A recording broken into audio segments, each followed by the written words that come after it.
Boxing update sa katatapos na laban ni Naoya the Monster Inoue kahapon na ginanap sa bansang Amerika kontra sa number 1 challenger nito na si Ramon Cardenas.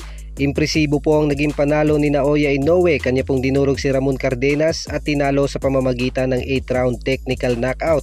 Subalit ang nakakagulat po mga kaibigan ay muling bumagsak sa pangalawang pagkakataon si Naoya Inoue.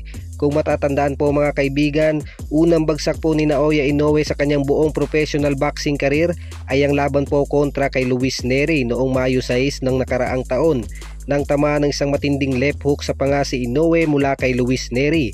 At kahapon po ay muling nayanig si Naoya Inoue nang tamaan naman ng isang mapaminsalang counter left hook mula kay Cardenas.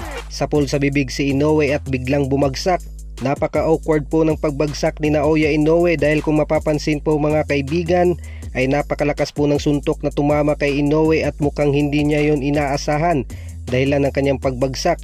Mapapansin po dito mga kaibigan na halos magkatulad ang anggulo ng pagtama ng suntok ni Cardenas at Luis Nery. Halatang ininda ni Inoue ang lakas ng suntok na tumama sa kanya. Makikita po sa reaksyon ng muka ng The Monster na hindi niya inaasahan na tatamaan siya ng counter left hook.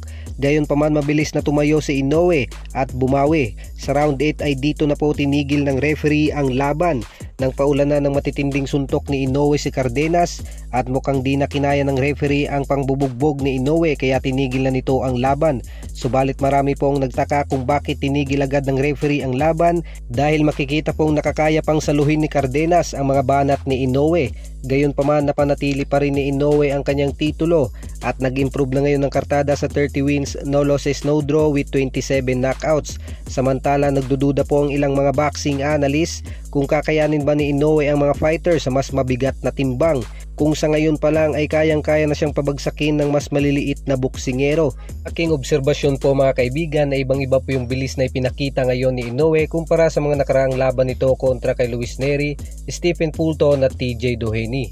Parang mabagal ang galaw ngayon ni Inoue kontra kay Cardenas.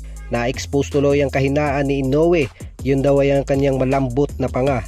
Yan lang po munang mabilisang updates. Para sa legit boxing news, huwag kakalimutang mag-like, subscribe at i-hit ang ating notification bell button para updated ka sa mga bago nating videos. Maraming salamat po.